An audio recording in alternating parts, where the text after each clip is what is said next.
Okay, Stan, that'd be good. Thank you. Thank you all for coming. Tonight, the invocation is going to be said by the Honorable McLaughlin County Commissioner for Flagler County. Commissioner? Let us pray.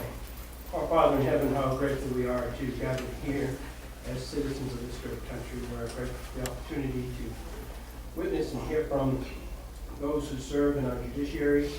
We're grateful for this service. We're grateful for the freedoms that we enjoy to have this opportunity in this great land. Bless us this night with health and strength and wisdom that we need to get to know these fine people. And this we ask of thee in the name of thy Son, Jesus Christ. Amen. Amen.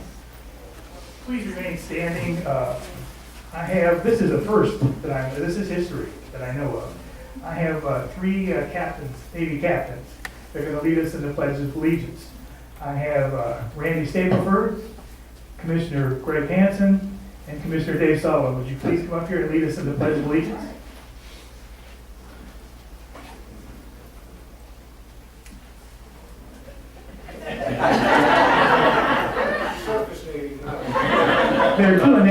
They're doing that on purpose. Please join us as we honor our flag. I pledge allegiance to the flag of the United States of America and to the republic for which it stands, one nation, under God, indivisible, with liberty and justice for all. Please remain standing. We have an outstanding vocalist tonight. Her name is Melanie HIlton, and I'll tell you what, she sings like an angel, and she's like my adopted daughter. So, Melanie, please.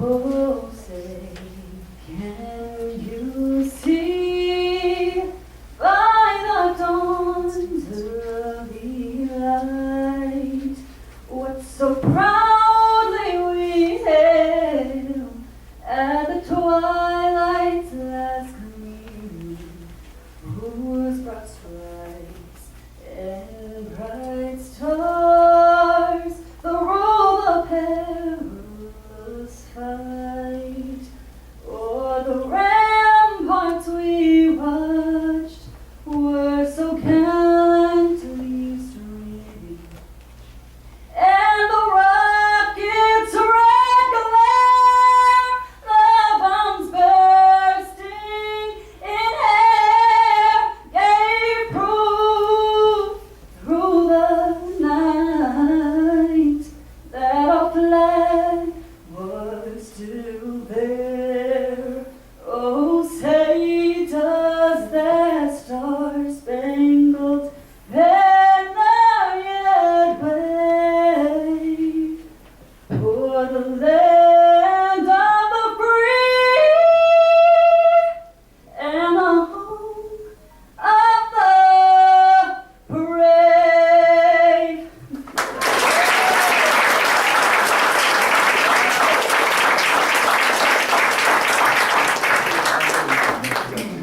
She was great. Please be seated.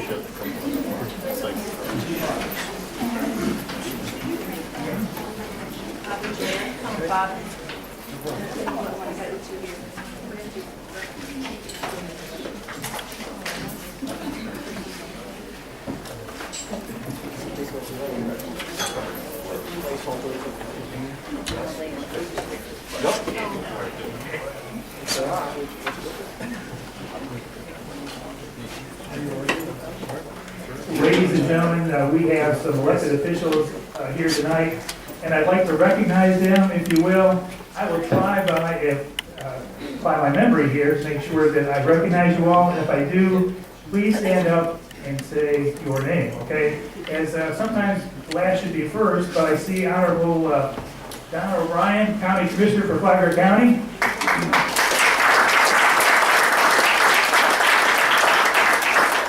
Honorable Greg Hansen, Flagler County Commissioner.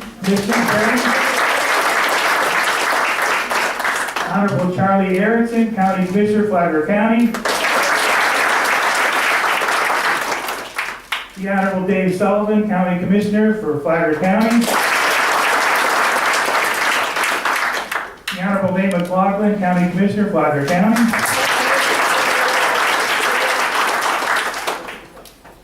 Honorable Mayor Melissa Holland of Palm Coast. Honorable Maria Barbosa, Flagler County School Board. Honorable R.J. Larissa, State Prosecuting Attorney. And he's last but not least in everyone's mind, is the Honorable Rick Staley, Sheriff, Flagler County.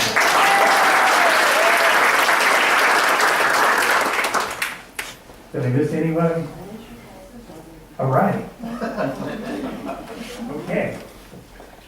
Ladies and gentlemen, we come to the part why you're all here. You may, from time to time, all of these judges, by the way, are up for election or re-election. And one thing that I noticed, and my neighbors have noticed, they always say, you'll get a call from a neighbor, who do I vote for a judge? Y'all, that fair statement to make? What did I say, fair statement? Oh. I apologize, Your Honors. We're going to take the mystery out of this. Just so you know, I called every one of these judges, and some of them didn't know me from Adam, some do. I asked them, I said, could you please come here and meet the citizens of Flagler County? Because you know what? We don't know who you are. We've never seen you before, but I know you're on the ballot, and it's probably one of the most important public jobs that are held in this county. And without hesitation, and without any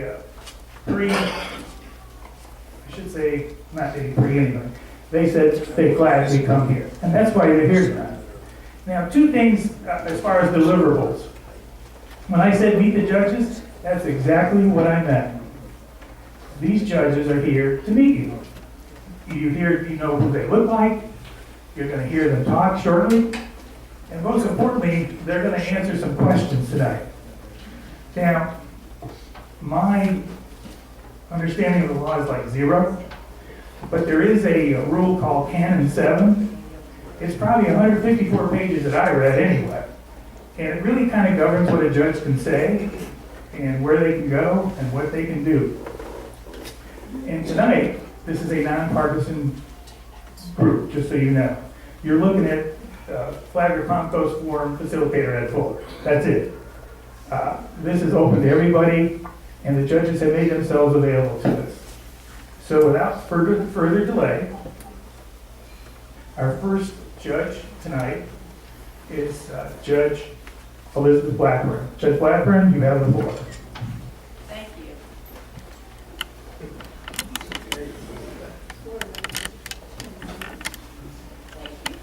Okay, so hopefully that works if you can hear me. I'm going to have to talk to Ed when we're done about having me follow that lovely young lady singing that song, because that's a pretty tough act to follow. But it's really nice to be here, and thank you so much for having us.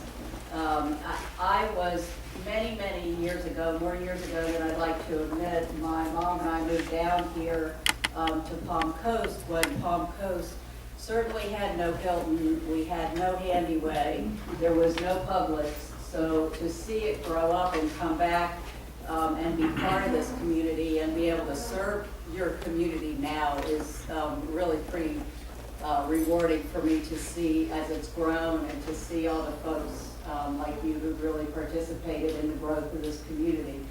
I was appointed I'm now in my 3rd year as a judge.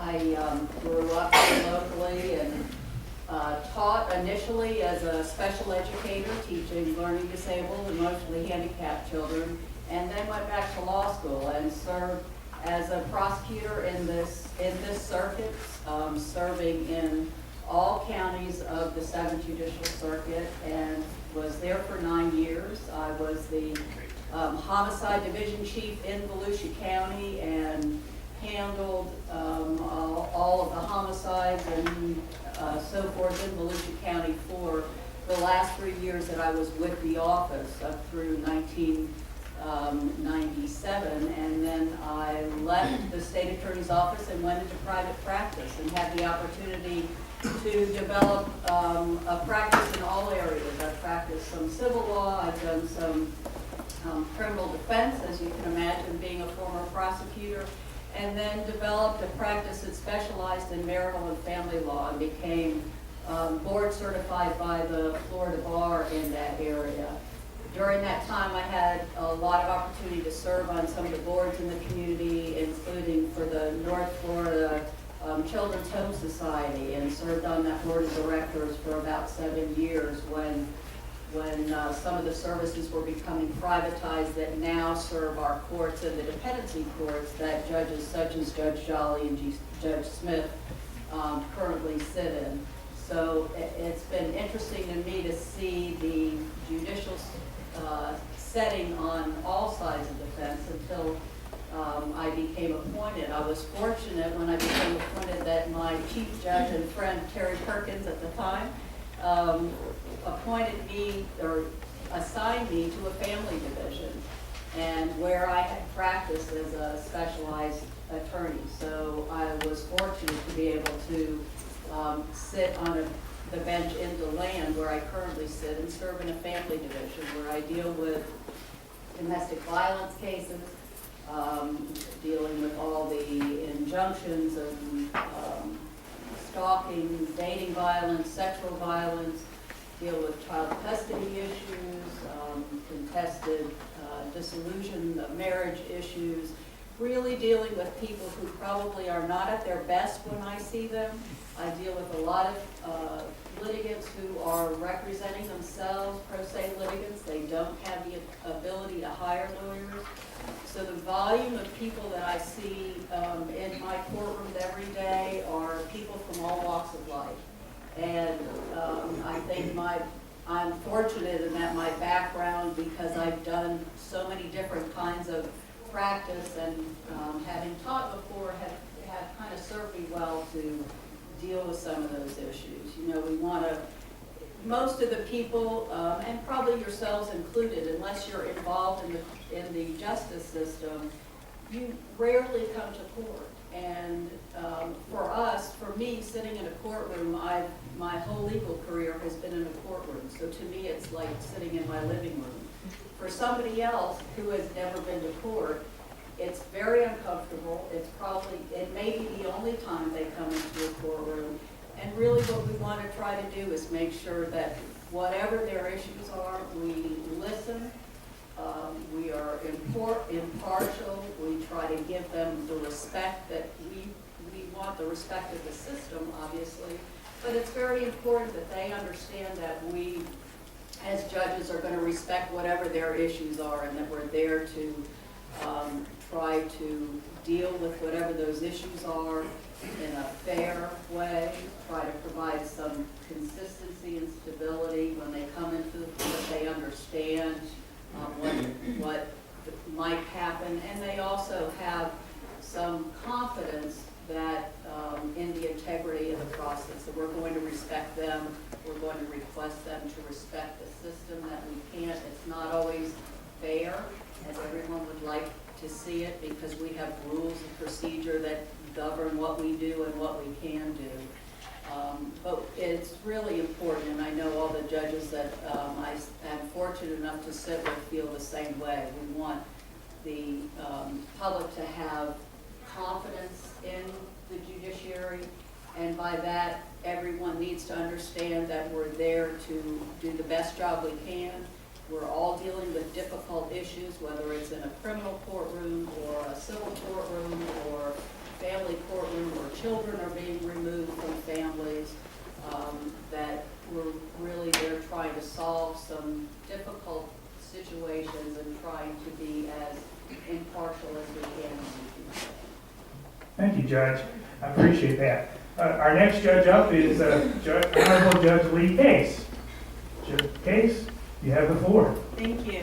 Hi, it's nice to meet you. I am a circuit judge. I sit right now in Daytona Beach on the criminal docket. I've been a judge for almost 8 years now. I see Frank Fernandez here from my the Volusia newspaper, news journals here. The center in front, he's in my courtroom, I think, once a week at least. But my background is, I grew up here. I went to elementary, middle, high school in Volusia County. I'm married to a teacher. I have 2 sons, both in high school, public high school, and they're both in rival high school. So that's very interesting. We have a big rivalry, mainland Seabreeze, and one goes to mainland, one goes to Seabreeze. So that's always interesting at my house. But I've been a judge for 8 years. My background is I was a practicing lawyer for 16 years, and most of it was in criminal. I was a prosecutor, like Judge Blackburn. In fact, I remember coming to the state attorney's office and watching her try a murder case and thinking, I want to be just like her. And thankfully, I got to do that because I was the head of the homicide division of Volusia County as well. So I worked under John Tanner. I know all of you know John Tanner. Steve Alexander first, John Tanner, and then our current state attorney who's here is R.J. Larissa. And the last 5 years or 6 years, I'd say, I was at the state attorney's office. I was in the homicide unit prosecuting murder cases in Flagler, Volusia, St. Johns County. Those were the 3 counties that I worked in.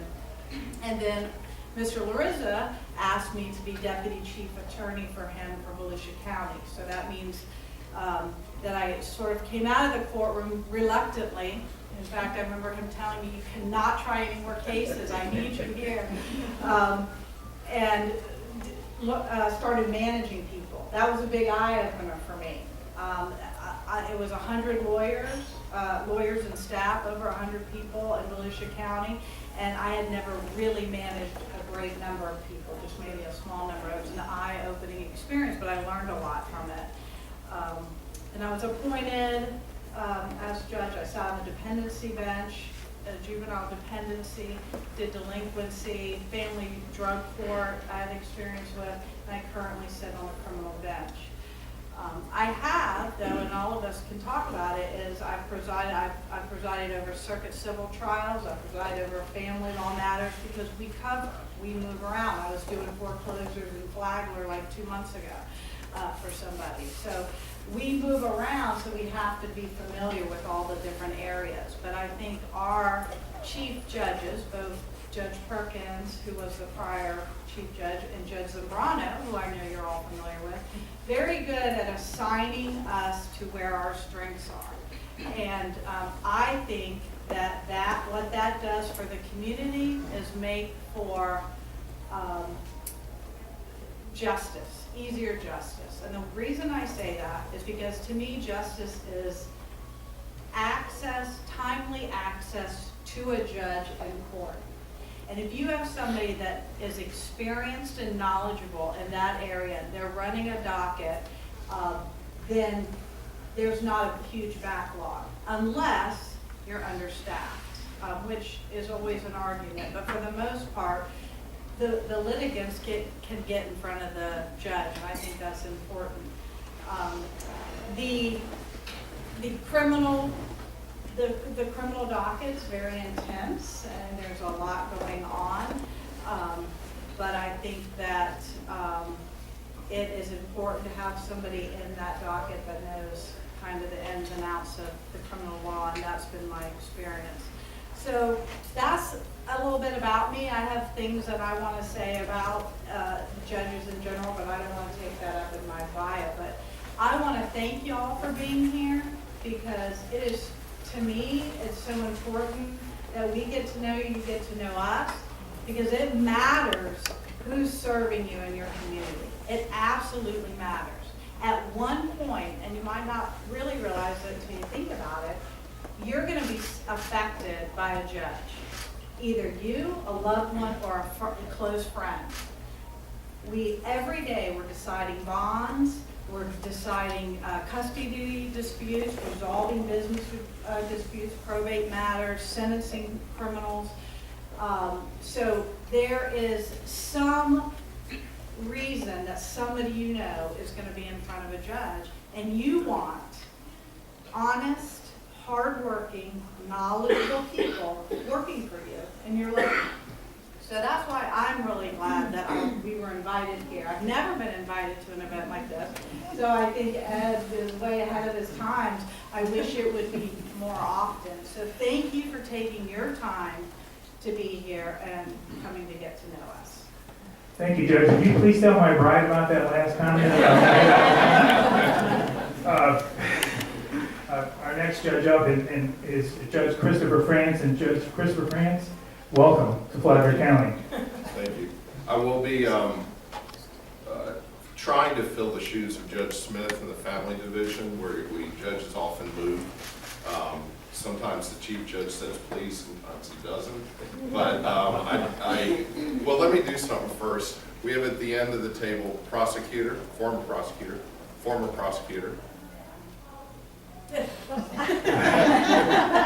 Assistant Attorney General in the criminal field. Judge Jolly used to actually handle a lot of my appellate work when I was a prosecutor, and unfortunately it was her job to explain what I did in trial, why it was right to the appellate courts, and she did a great job. Prosecutor, former prosecutor. I think we're all here in this position because we're duty bound. We obviously had weighed years ago, you know, what our careers in life in the law could be. We're blessed with Judge Perkins, and I didn't mean to skip you.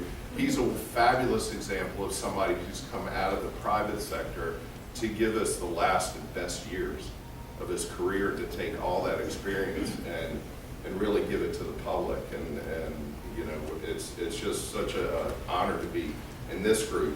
Now, I also started off as a prosecutor. Mr. Larissa, your elected state attorney, and that young man sitting next to him, Brian Shorstein, who's now his press agent or some type of managing officer. We all started off together. We didn't just work in the same circuit together. We actually were young trial lawyers together, and we taught each other what right and wrong was. I can tell you we always did things correctly, the right way, and with integrity. My best work in the office, and I started as a prosecutor in 1997, my best work by far were prosecuting crimes of child sex abuse. I'm married. I'm the father of 3 daughters. I married up in my life. My wife is the assistant school superintendent of Putnam County. And they're what drive me in this position every day. And so, and they're what I'm going to think about every day when I take over the family division, deal with the needs of families, husbands, wives, and especially their children. And I promise you I'll serve you well. Thank you. Thank you, Judge. Next judge up is the Honorable Mary Jolly. Good evening, everyone. Thank you again for having us. I sit here with some really great judges, so I have to say that first, but it's such an honor for me to sit with them, and thank you, Ed, for having us. I sit in DeLand. I am what they call a unified family judge. The Florida Supreme Court a while back developed this thought and process that one judge, one family. So I cover a unified family docket, which is juvenile delinquency, juvenile dependency, and related family law matters. Meaning if I have a child that's in foster care, been sheltered and taken away, but then picks up juvenile delinquency charges, that child sees the same judge. So we know what's going on with the left hand and the right hand. So that's what I do every day with families, and unfortunately we have to terminate parental rights, we have to send juveniles to commitment programs, but all of it is unified so that we know how the parents are doing. We can get the backstory on why a child is where they are in their lives. So I sit on the west side in DeLand doing that, and it's a true honor.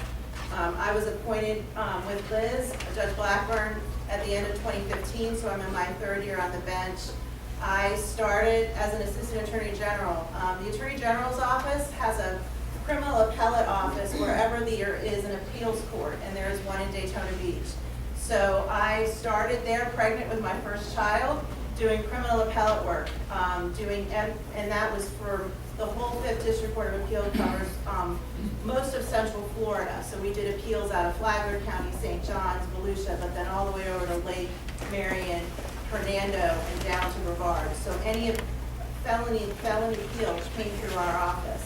That's when I had the opportunity to see the great trial work that Judge Case did on child sex battery, first-degree murders with Judge Franz. I saw there and did appeals from them, and they were a pleasure to do because they did such a great job. I did that for 15 years, 10 arguments in the Florida Supreme Court, which is unique to that office, and not a lot of attorneys get to do that. And I've argued in the United States Court of Appeals in Atlanta, which is a challenge and was hard, and got myself handed to myself a few times. Humbling, but what a learning experience.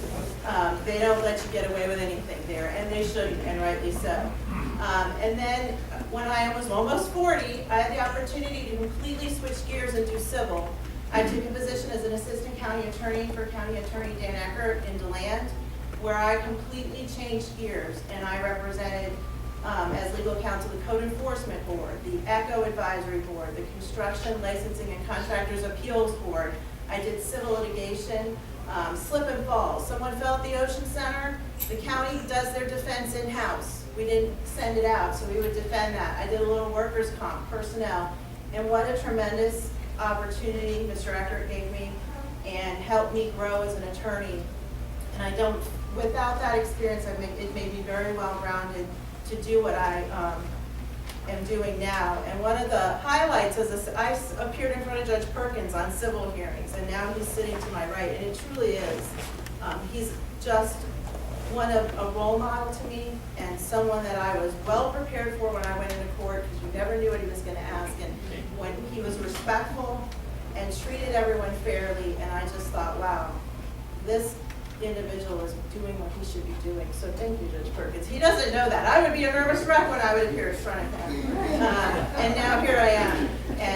But I feel very strongly about what I do in dependency and delinquency. I am endeared to the foster children in our community and the support that they give. And I want to stay in the division if I'm blessed to keep this job, because I feel it's very important.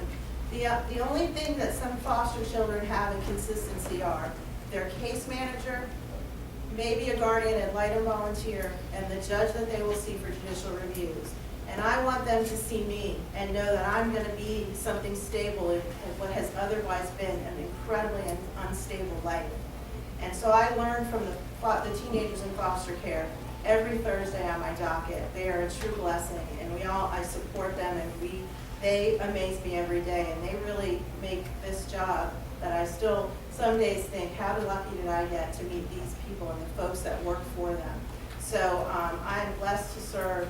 I thank you so much for your support of all of us and for me, and I just want to keep doing something that I feel very passionately about. So thank you. Thank you, Judge. The next judge is the Honorable Terrence Perkins. Judge? Thank you, Ed. Good evening. My name is Terry Perkins, and I don't get to say this all that often, but I'm the old guy at the table. I practiced law in Daytona for 30 years as a civil trial lawyer before I came to the bench. I tried, I think, more cases, civil cases, to verdict with Judge Hammond than any other judge that I had. So I came up here all the time. After 30 years, I decided it's time to do something different, to give back to my community. Being a graduate of Seabreeze High School years ago and University of Florida and Florida Law School, my family dentist is in the back seat. So I applied for the bench, and I was appointed in 2010. I was up for my first election, and I was unopposed in 2012, and then we served 6-year terms, so I'll be up again in 2018. Hopefully I won't be opposed at that point, and that will probably be my last term. I've got a secret for you, something I don't think anybody knows here. Frank, you may know a little bit about it, and that is that some months ago I was approached by our now Chief Judge, Judge Raul Zambrano. And Judge Zambrano has a very soft spot in his heart for Flagler County, as you know. He got his start here, and he remembers that. He's very loyal to Flagler County. And he asked me, as the outgoing Chief Judge, if I would agree, if he could combine a criminal and a civil docket, if I would agree to come to Flagler County and serve out the balance of my term in Flagler County. And I told him in a Minnesota minute, I would do it in a heartbeat, and I would love to do that. And so starting on June 4th, I'm going to be reporting to a new office in Flagler County where I'll serve out the balance of my term here in Flagler County. And really, I can't tell you how I'll tell you one other thing that may impact a little bit about what I get to do in Flagler County, and that is that when I was first appointed, I went immediately to a civil division, which meant that I got to preside over civil cases, types I had been doing for 30 years. It was completely second nature to me. And I enjoyed it very much because I had, as you heard, some really, really good lawyers that appeared before me, and they were always prepared. And I want to say one thing about this area and the Seventh Circuit in particular. I was fortunate enough to have a statewide practice. I practiced and tried cases throughout the state of Florida. I don't think there's a single county that I didn't try a case in. Numerous counties, Jacksonville, Orlando, Miami, I tried multiple cases there. But I always enjoyed coming to Flagler County, and we had something that was a little unusual. And I'm here to tell you, it's not replicated in any of the other divisions and the other circuits. I don't know why. And that is that some of our very best trial lawyers, whether they're criminal trial lawyers, prosecutors, civil trial lawyers, some of our very best trial lawyers became judges. I think there's a reason for that. And the reason is that when you practice in the Seventh Circuit, particularly if you were practicing in Daytona or in Flagler County, there's probably about 35 people, 35 attorneys that actually try cases day in and day out. There's some that don't. They think they are. They tell you that they are, but they really don't try cases. But there's probably about 35 people in each of those counties that actually try cases. And if you ask them, they'll tell you who the other 34 are. They know each other. They see each other every day. They see each other at the courthouse. They take depositions, discovery, or whatnot. And the fact that they see each other every day and they deal with each other every day on various cases causes them to have a special bonded relationship with one another. Maybe a little more candid, a little more open, because you don't want to make enemies when you're going to see that same person tomorrow and the next day and the next day. If you go to Miami and you're one of 12,000 lawyers, the chances are when you see the lawyer across the table, you'll never see them again your entire career. You deal with those people differently than you do the people that you see every day. And the Seventh Circuit has that. And as a result of that, I'm sitting at this table with some of the best trial lawyers, not only that I know, that I've ever seen. And we were able to attract them to the judgeship. Every one of them took a pay cut to do that, every single one. And they worked harder. My idea of public service when I was in private practice was, it was the guy leaning on the shovel out there with 5 other guys standing around him. You remember that, out there? Boy, I couldn't have been more wrong. I was absolutely wrong about that. I've never worked harder in my entire life. And I'm here to say that everyone at this table does the same thing. They inspire me every single day by having questions about, did I do the right thing by leaving the private practice and coming here? I absolutely did. So that's who I am. I can't tell you how much I'm looking forward to coming to Flagler and serving the citizens of Flagler County, and in both civil and criminal cases. So thank you. You just couldn't leave me. They sent me here to follow. Before we go on to Judge Smith, Judge Perkins, in all honesty, can you give us a list of those 34 attorneys? I probably could, actually. And as a side note, welcome to Flagler County. Thank you. And that's a pretty good secret. That's kind of news breaking to me. I like no clue. So thank you for announcing that, and welcome to Flagler County. I'm thrilled. Our next judge up is the Honorable Judge Lee Smith. And Judge Smith, you have the floor. All right. Good evening, everyone. Ed, thank you very much for putting this forum together for all of us and the opportunity for so many of you to come out and chat with us. It's an honor to be here. I'm not going to go over all the same things that a lot of these other folks and all these wonderful judges have already said. This is my last week in Flagler County. The last 2 years, I was appointed back in 2016, and I was fortunate enough, again, with my chief judge appointed me here in Flagler County to the Unified Family Law Division, and I have loved every single second of it. I mean, this county, this is a wonderful, wonderful place. There's so many incredible people that I've gotten to meet, so many that are sitting right here, Trish, Nate, Charlie, Ed, I mean, Sheriff Staley, I mean, the list goes on and on and on and on, and it's been an honor. As I think a couple of other folks have already said, I do what's also called the Unified Family Law Division. I've done it here in Flagler County for the last 2 years, and I'm getting ready to go kind of create a Unified Family Law Division up in Putnam County.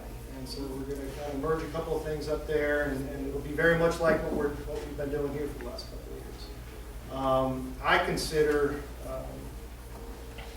for those of you that don't understand the dependency system, dependency is basically where a child, there's been a report to the hotline that a child is either being abandoned, abused, or neglected. And so the Department of Children and Families will go in and they'll investigate and determine whether or not that child is in a safe environment, and if not, then they may remove that child.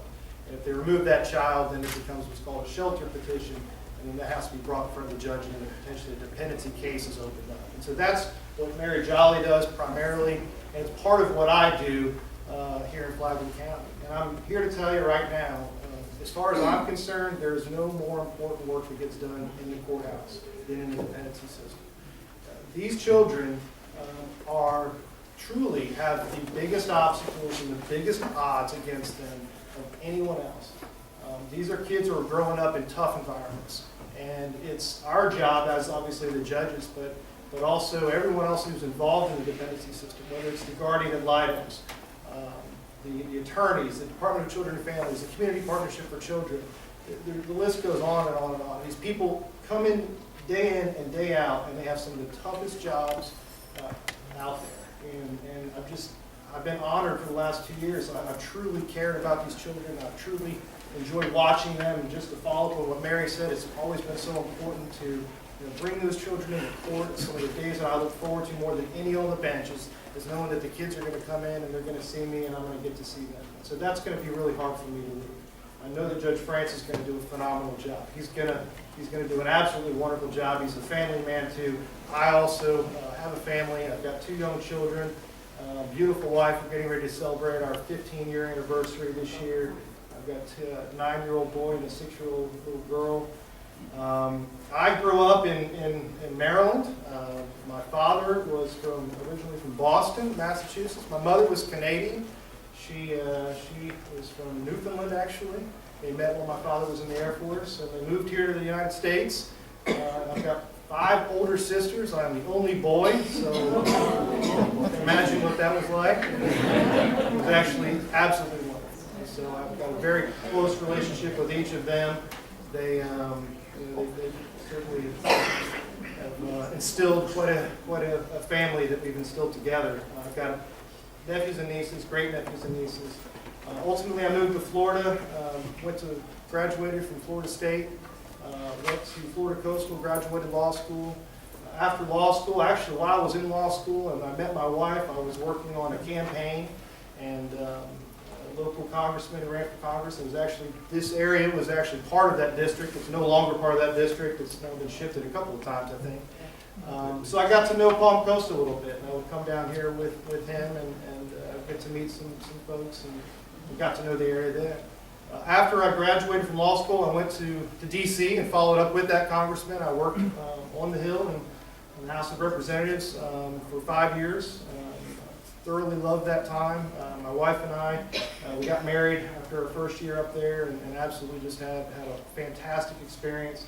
I got to sit on the floor of the House of Representatives with bills that I had actually helped write while they were debated, and ultimately passed into law. So that experience was phenomenal, but my calling really candidly was to be a prosecutor, and that's really what I wanted to do. My wife and I decided we wanted to start our family, and so we moved down to Florida. I took a job with John Tanner, actually down in Daytona Beach. Bought my first house down there, had my first child. My son was actually born down there. Ultimately, we realized that we didn't really have any family that was all that close to us. And so I had family in Orlando, my wife had family up in Jacksonville, and well, the family in Jacksonville won out. And so we ended up heading north, and we moved up to Jacksonville, and I started working for the prosecutor up there, Angela Corey. I worked for her for about 7 years or so. Was assigned to multiple divisions, including the Repeat Offender Court, the Special Assault Division, ultimately handled homicides, and then lastly, I was the kind of director of the Traffic Homicide Unit. So for the last 3 or 4 years, every night I was on call, and unfortunately, a lot of times during the weekends, I would get a call in the middle of the night and be awoken with some heartbreaking news, and I'd go out to the scenes of these car accidents. And then ultimately, on occasion, actually went with the deputies as we made notice to a very unsuspecting family member. That experience was very unique for me, and I think it really helped me position myself for the bench because, you know, a lot of times with traffic homicide cases, you're not dealing necessarily with public enemy number one. Sometimes good people make really, really bad, horrible decisions with really devastating results. And so it tempered me a little bit. I felt like I had to make the right approach in analyzing the case, analyzing what was the appropriate sanction, what was the appropriate punishment.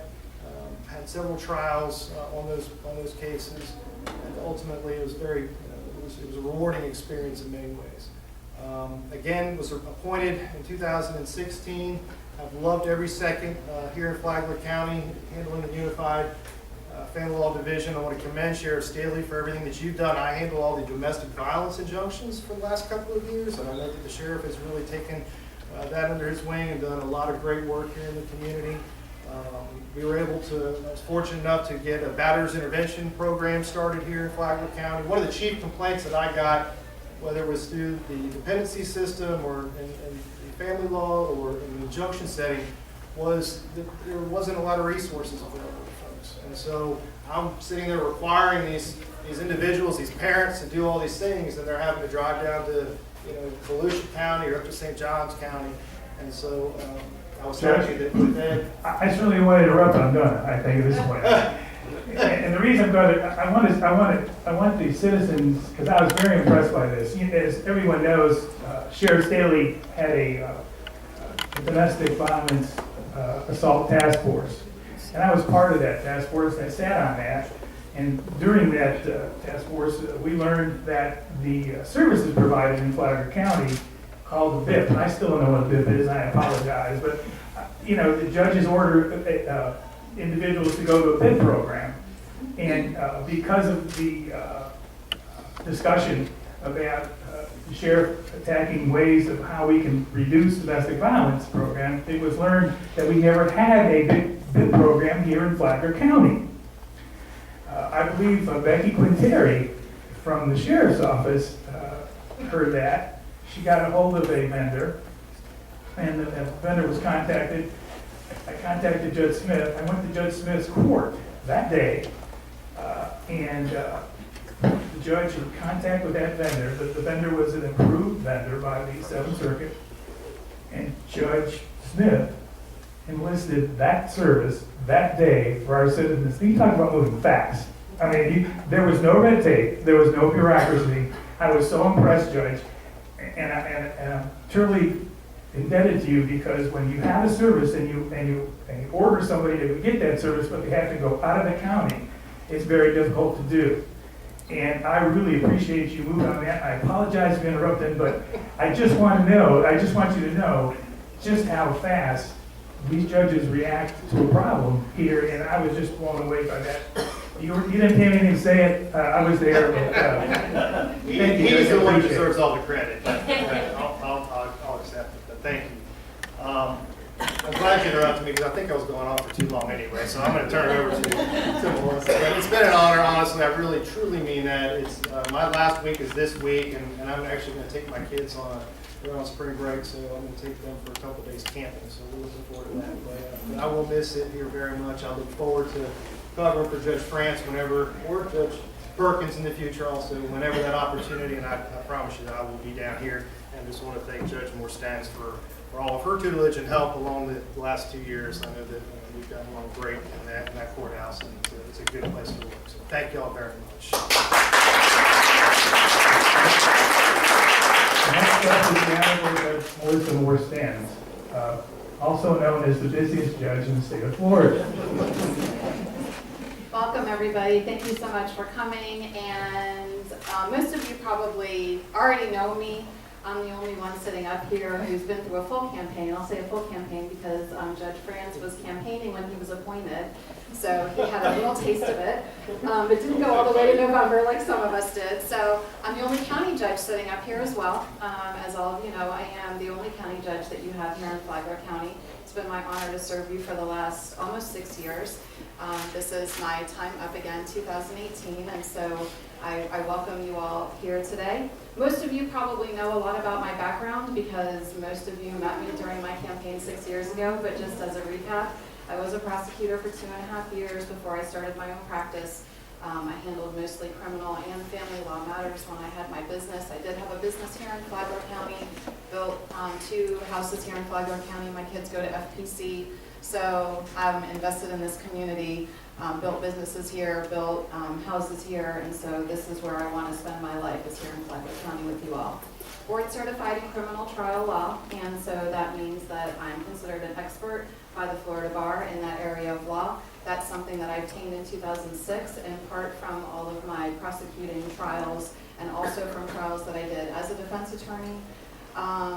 Let's see, I don't even know where else to go. I don't want to tell you that these judges that are sitting up here are so absolutely wonderfully amazing, caring, dedicated, hardworking people. I know that I'm the one that you see because I'm the county judge and I'm the people's court, and that's what they call us because we have regular people that come into our courtrooms with small claims cases, with traffic infractions, with family members who are going through something. So I'm the one that most of you would probably interact with in court, more so than the rest of these fine folks up here, but I will tell you, I get emails from these people late at night, early in the morning. When I was doing delinquency cases, Judge Jolly would email me and said, I saw one of your kids from Flagler today, and we would go back and forth about what happened. And so she genuinely, truly cares. All of these judges care so much about the work that they do, and they are so dedicated and hardworking. So I know that there's been so much publicity about my docket and how hard I'm working, and yes, of course, it is what it is. It's like the broken wheel at this point. Like, you've all heard it. I don't need to repeat it. But I want you to know that everybody sitting up here falls into that category as well. Everybody sitting up here works so hard and is deserving of your support and attention. They are truly wonderful people. They each have individual backgrounds of what they've been through, although we do mostly have that common thread of being prosecutors. But Terry Perkins, we'll give him a pass because he does many civil cases. But everybody up here is truly wonderful and so hardworking, and I respect each and every one of them. I'm looking forward to having Chris and Terry, but I'm certainly going to miss Lee. He's been such a wonderful addition to the courthouse, and we're definitely going to miss him. You know, it's a compliment when the people who work day in and day out with you don't want you to go. And everybody has said to me, I can't believe we're losing Judge Smith. Nobody wants to see this man go. So he's done an amazing job.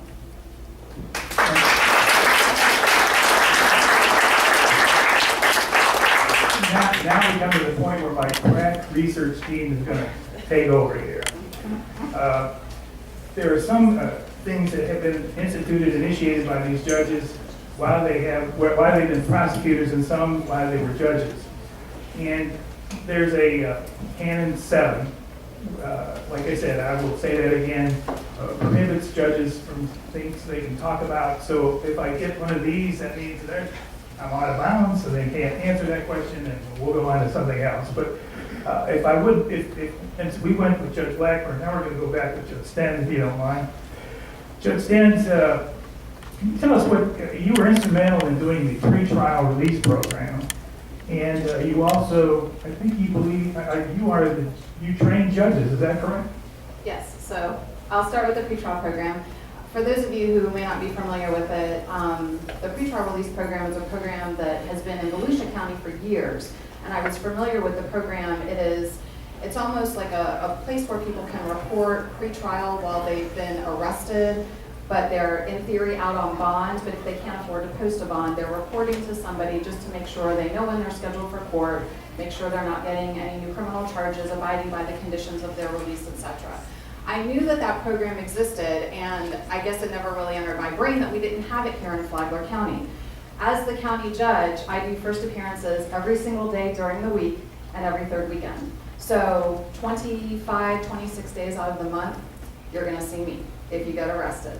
So I started noticing that our bond is normally set by a schedule. So when somebody gets arrested, law enforcement puts in there whatever the bond schedule is, and then we, the judges at first appearance, can either go up or down from that.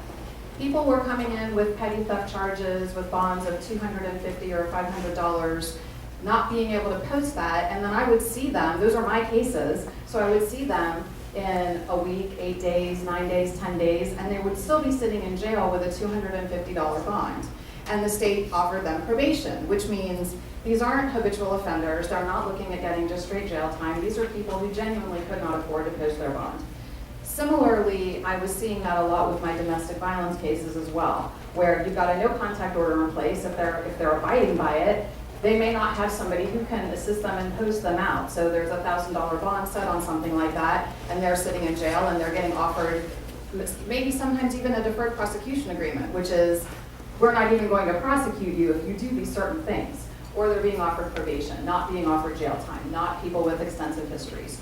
And so Commissioner McLaughlin was on the Safety Council with me at that time, and sometimes it becomes a think tank in there. And I said, why don't we have a pretrial release program? How can we go about getting this done? And so we were exploring the option of what that was and how it could be managed, and would it be a savings and benefit to the community? So for about 2 or 3 months, I wrote down, when I was doing first appearances, I had a notepad, every single day that I would have put someone on pretrial release, what their charge was, what their bond was, and then I would follow up and write down whether or not they had been given probation or whatever it was at the end of the case. So was this a person who potentially would have qualified for pretrial? And I was able to see about 30 or 40 cases a month that, in my opinion, were people that I would have potentially put on pretrial. I gathered all that evidence, presented it to the Safety Council. Safety Council then took it and ran with it. The commission came up with some money. The county, the sheriff's office came up with money as well, and ultimately funded the program, which has now been in existence